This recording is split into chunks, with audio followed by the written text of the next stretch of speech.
Solo 3 Tage im größten Fjord Deutschlands. Eine traumhafte Wanderfahrt mit Lagerfeuer, traumhaften Sonnenuntergängen, alles bei herrlichem hochsommerlichen Wetter. Solo 3 Tage in die Schlei, Segeln aus Freude.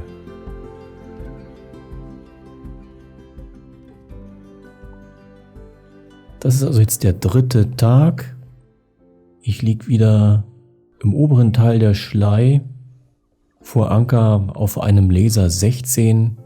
Versuche da diesem schmalen Platz, wo also die Füße eigentlich reinkommen, zwischen Schwertkasten und der Sitzbank. Pack mir dann so eine Gummimatte gegen die Nässe oder gegen die feuchte Luft am frühen Morgen über den Schlafsack. Und wir haben wirklich sehr frühen Morgen.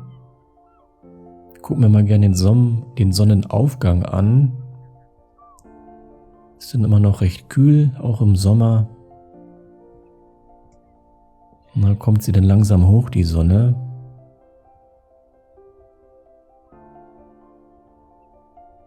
Dann sitze ich dann in meinem Schlafsack und freue mich auf den Tag. Guck dann, wie die Sonne höher und höher kommt, wie der Wind dann meistens ein bisschen zunimmt.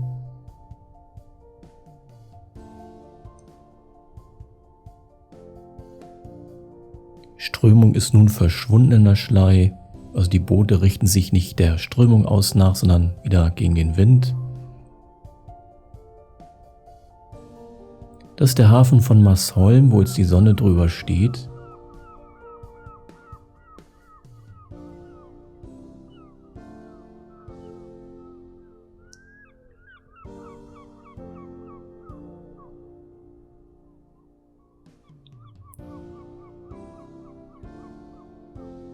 Und wir werden wieder einen schönen, wolkenfreien Tag bekommen.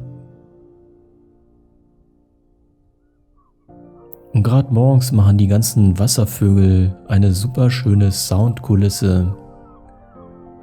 Das zu dem Anblick von diesem traumhaften Zweimaster. Ein schönes Traditionsboot aus Hamburg, was da mit 2 Leuten hochgesegelt wurde. Oder wie so einem kleinen Traditionssegler, wie diesem kleinen hier, der sich auch ein Dinghy hinterherzieht mit Gaffelbesegelung und der unter Maschine jetzt rausfährt aus der Schlei in die Ostsee hoch.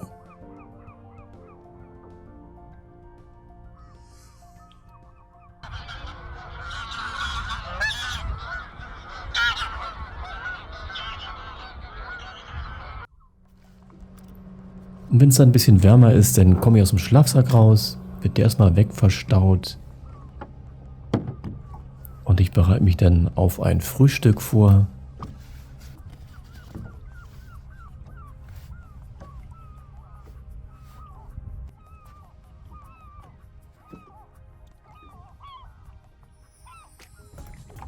Es gibt wieder ein Müsli mit klein geschnittenem Apfel. Dazu dann Hafermilch, die mir nicht schlecht wird. Das Ganze in so einem kleinen Emaillebecher als Trinkbecher. Das ist dann meine Schüssel fürs Müsli.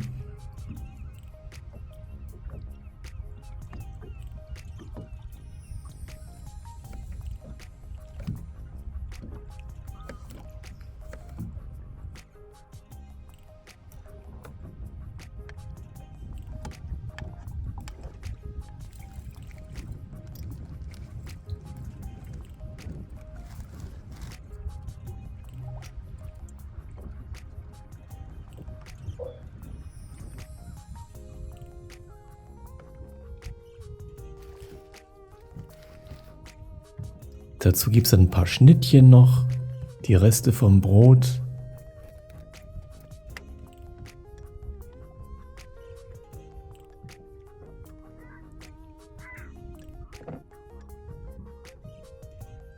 Ja, der ist noch gut, der Käse, so lange hält er aber der jetzt ja nicht. Also es war tagsüber wirklich irre heiß, die Tage.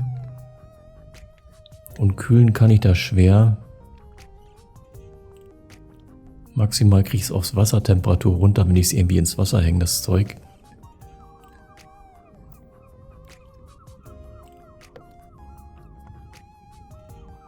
Und bestaunen dann wieder die vielen Yachten und Boote, die rein und raus segeln.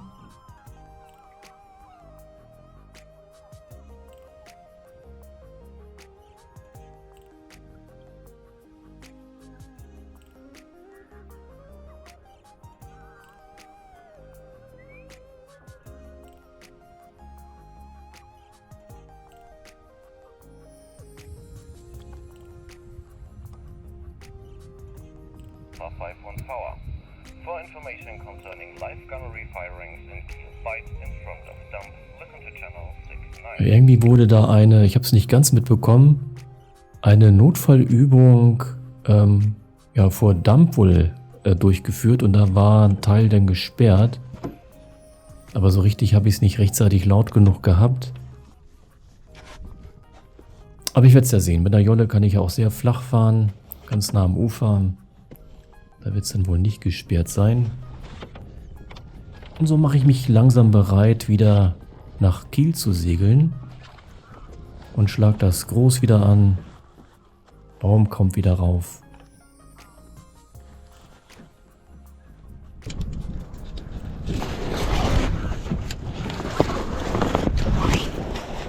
Dann das Großsegel hoch.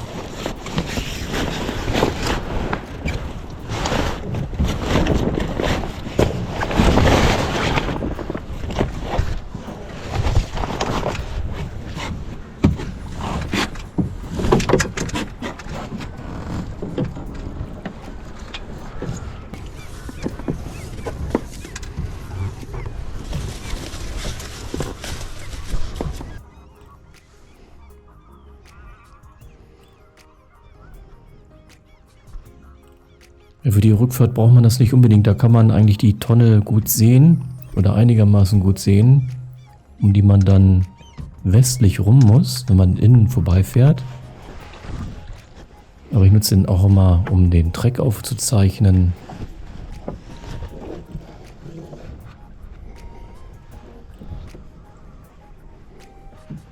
Also Großsegel ist oben, jetzt kommt der Anker hoch, sodass ich dann auch gleich lossegeln kann.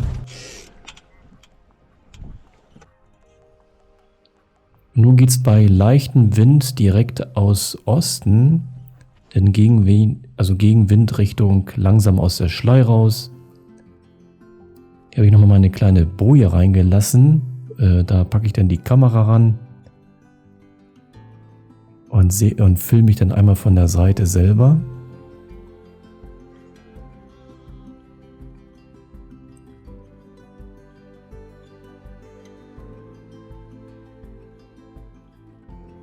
Und segel nochmal eine Runde, um sie wieder einzufangen. Ein letzter Blick zu diesem wunderschönen Zweimaster.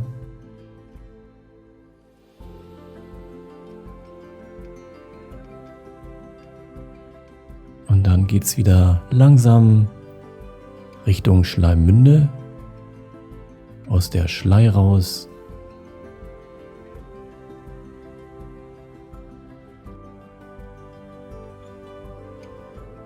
Wieder zusammen mit schönen alten Traditionsseglern wie diesem hier.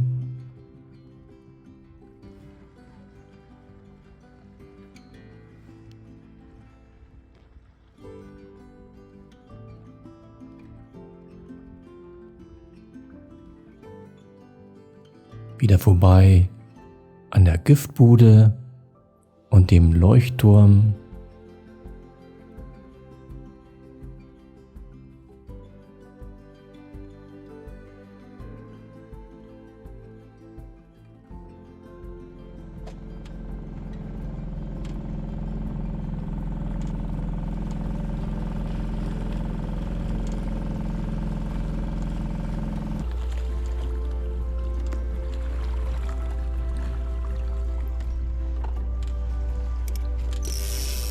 Dann wieder den Kurs einstellen, Motor hoch, den hatte ich rausgenommen, um einmal hier aus Schleimünde, da ist dann manchmal doch ein bisschen Strömung, dass ich da gut rauskomme. Dann die Segel wieder setzen und Kurs auf die Sperrgebietstonne.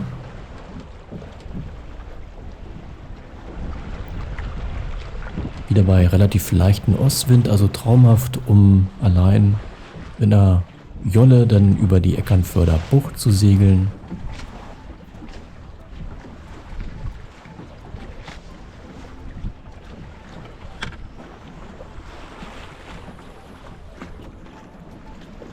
Ja, die Wellen, die kommen immer von anderen Schiffen, die vorbeifahren.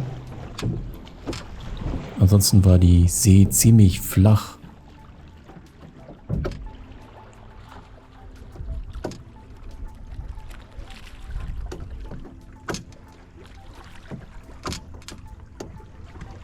Der Wind wird nachher auch noch ziemlich einschlafen, sodass ich hin und wieder den Motor nutze, um voranzukommen.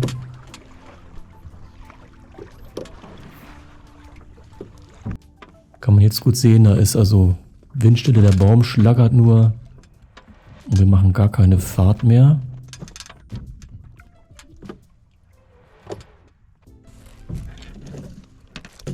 Entweder wartet man, bis der Wind dann wieder kommt, oder man nimmt den Motor.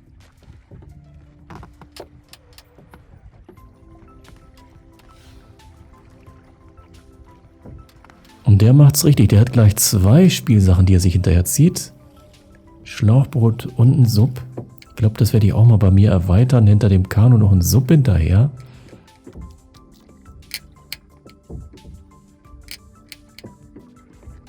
Ja, also hat nichts. Wind kam nicht. Ich wollte da auch nicht ewig warten. Also Motor an. Ich hatte ihn ja mit. Teilweise bin ich auch ohne Motor los.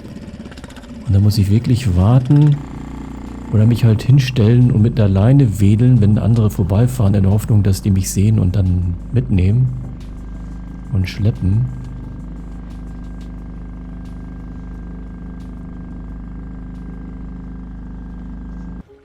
Wieder so ein traumhafter Traditionssegler mit allen Tüchern nach oben bei ganz schwachem Wind.